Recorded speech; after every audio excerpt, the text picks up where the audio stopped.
A new construction neighborhood in Windermere is not a common phrase these days, but we do have a new neighborhood. It's called Saddlecrest at Windermere by Toll Brothers, and the goal of today's video is to get you closer to answering two questions. One, is Saddlecrest at Windermere for me? And two, which floor plan will suit me and my family best? So with that, let's get started. All right, so where exactly is Saddlecrest at Windermere? Well, it's right here located off of Windermere Road and also Walker Pond. This puts you about 20 minutes to Universal, under 20 minutes to Walt Disney World, 30 minutes to the airport, 30 minutes to downtown, and on a day-to-day level, you're 6 minutes away from Winter Garden Village, which has both Target, Lowe's, Best Buy, restaurants. Pretty much all your day-to-day essentials are in that area, along with the Advent Health ER. Then you also have 11 minutes away the Grove, which houses LA Fitness. You got your Publix there, more restaurants, banks, again, the things that you would need on a day-to-day or a week-to-week basis. But around 15-20 minutes, again, gets you to Restaurant Row. So you have everything from fast casual to fine dining there. Location-wise, this is a pretty solid location, one that buyers have consistently paid a premium for. Windermere is one of the most expensive zip codes in all of Central Florida. As it relates to the community of Saddlecrest itself, one of the standout features for this neighborhood is the lot size of these homes. You're going to be sitting on at least half-acre home sites, which you're going to be paying a premium for that for sure. The homes, I'm going to use Toll Brothers exact verbiage, they're anticipated to begin from the 2.3 millions, and the lot premiums are not factored in that number. They haven't released it publicly. I have been there multiple times at this point, so I have an idea, but I'm not going to jump ahead of them on that. Feel free to reach out if you want specific info. Some of the homes are going to have water views and direct lake access as well, which is awesome. And as you can probably formulate by now, this community might be for you if you're looking for an estate-sized home. And so we're talking square footage ranges being just over 4,200 to well over 7,000 square feet, depending on how you configure some of their floor plans. And so with that, let's dive into the floor plan configuration. You have 5 of them. You have the Cabri, the Varant, which is the model home, the Brussels, the Soldin, and the Montek being the largest of them all. We're going to first dive into the Cabri, which is their only single story floor plan option.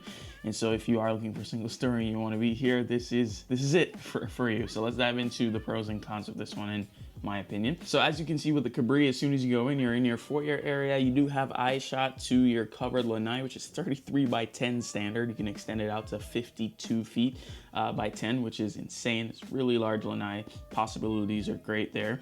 But one of the things I love is the ceiling height. First off, 12-foot standard, and then in the coffered ceiling areas, you do have it going close to 13-foot ceilings for a single story. Definitely allows it to feel really grand on the inside.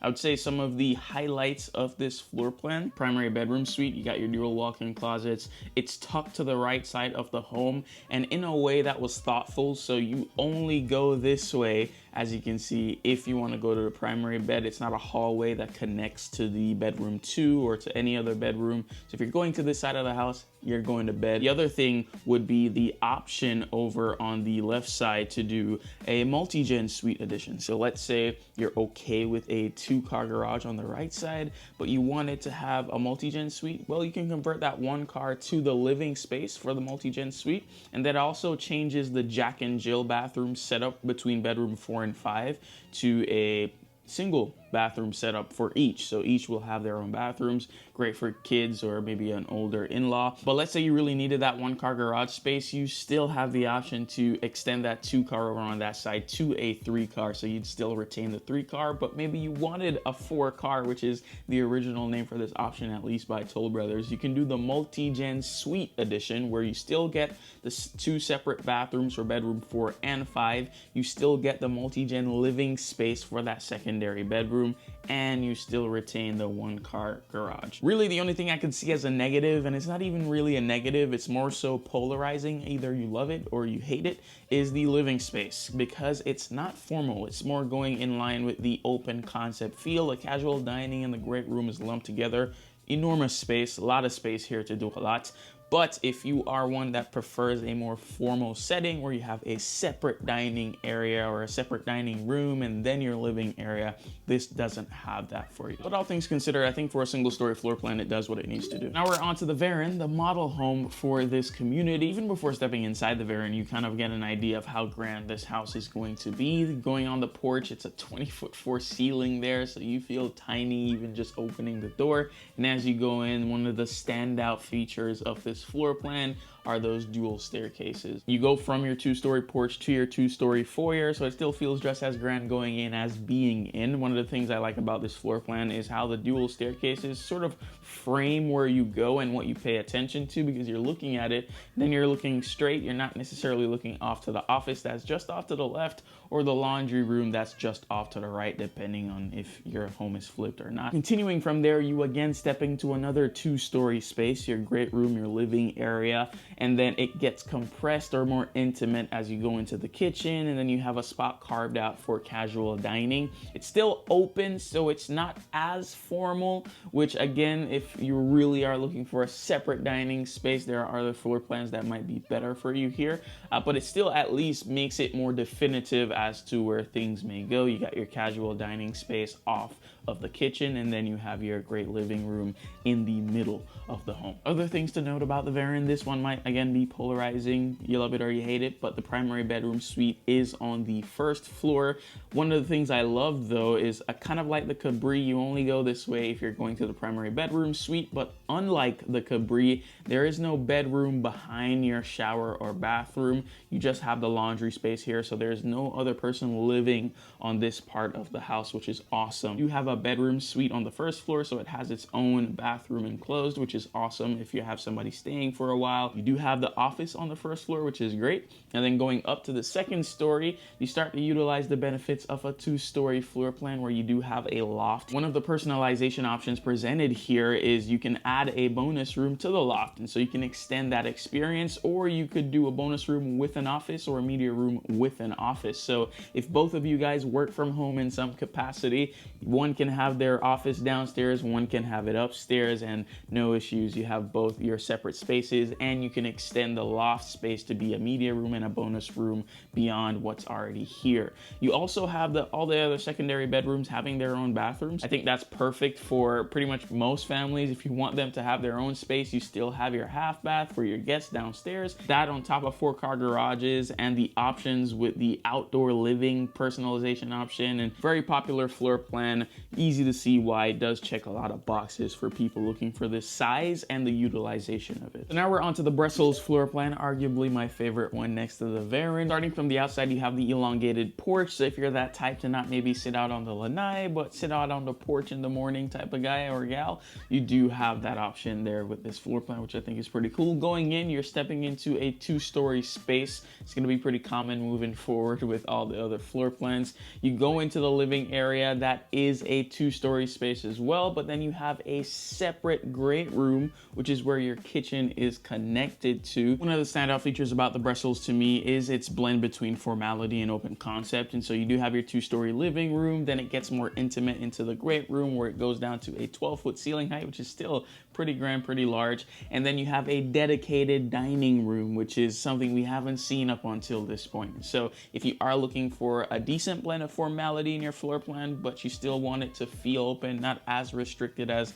maybe the home is built in 2000, you do have some of that here with the Brussels. With this one, you do have a separate retreat space within the primary. This could be maybe your prayer room. You want to put the crib in there. That's also a pretty good use case. Maybe a workout station, really whatever you want, but you do have an extra sort of living space within your primary, in addition to your dual walk-in closets and a nice sized bathroom. Still have an office space on the first floor and a dedicated bedroom. If you look on the second floor, standard with the floor plan is a second floor primary bedroom. So you want the dual primaries, the Brussels is sort of the entry into that in terms of the lineup of floor plans here. Loft is a wee bit smaller on the Brussels, so that might be something to think about, but you do have the option to do a bonus room if you needed an extended extra space in the home. I think the the Brussels overall, if you're looking for some type of multi-generational living, you still want your option to do 4-car or 3-car at the very least.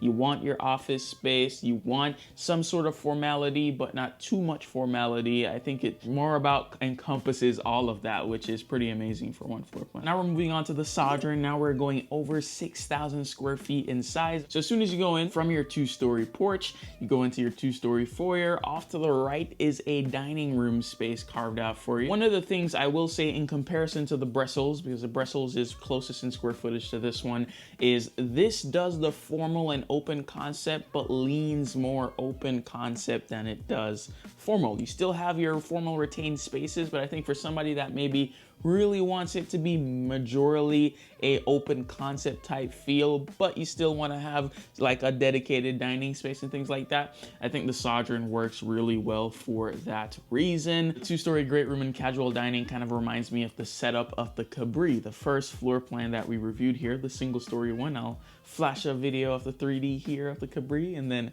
back now to the 3D of the Soldin. It looks very similar in that sense, but you have more space, of course. You don't have a primary retreat as in the Brussels, but you do have larger walk-in closets. So if the walk-in closet space is important, then the Soldin might be a really good one for you. The second floor, you do have a bigger loft, and the bedrooms on average are much bigger than the ones that are in the Brussels. You do have the option to do a bonus room with bedroom, or you could do an additional primary suite. So if you like how the Brussels feels in terms of having that multi-generational living, primary on both floors, but you want the extra bedrooms to have a larger space, you want to have a larger loft, and you prefer more of an open concept on that first floor, definitely a solid option if you have a larger family and you need that size. Now we're moving on to the last and largest of them all in Saddlecrest. This is the Montek floor plan. If you've made it this far in the video, by the way, thank you. And if you find this sort of overview helpful or informative, let me know, hit the like button, and comment LL for last and largest. Diving into the Montek, it's actually the simplest of all, even though it's the largest, to explain, because really what it does is fills in the voids of all the other floor plans. So for example, if you loved the Brussels, as do I, that it has that primary suite on the top floor, primary suite on the first floor as standard with the floor plan, the same exists here with the Montek. If you like the fact, however, that the loft in the Soldin was bigger and the secondary bedrooms were bigger, you do have that in the Montek as well. So you're really not compromising at all. You can get the large loft and the dual primary suites and the large secondary bedrooms. And when it comes to having a mix of formality and openness, you do have a 2-story dining room area, 2-story foyer, 2-story living room. You have a large great room and casual dining area as well. So you still have some separation, but it does still feel open.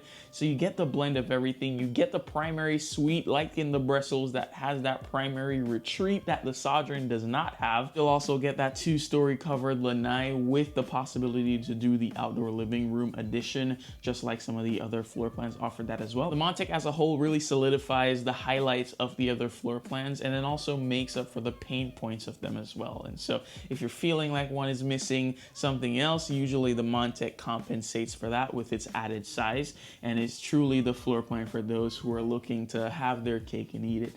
In that sense, you have everything that you would want in context of these 5 floor plans. And so with that, if you are interested in purchasing a home in Saddlecrest at Windermere, or you love the floor plans and may want to purchase it somewhere else in Central Florida that it is sold, I'm happy to represent and partner up with you as your real estate agent. Just shoot me an email, info@orlandowithmario.com, or you could reach me at the number below. And that's about it. Catch you on the next one.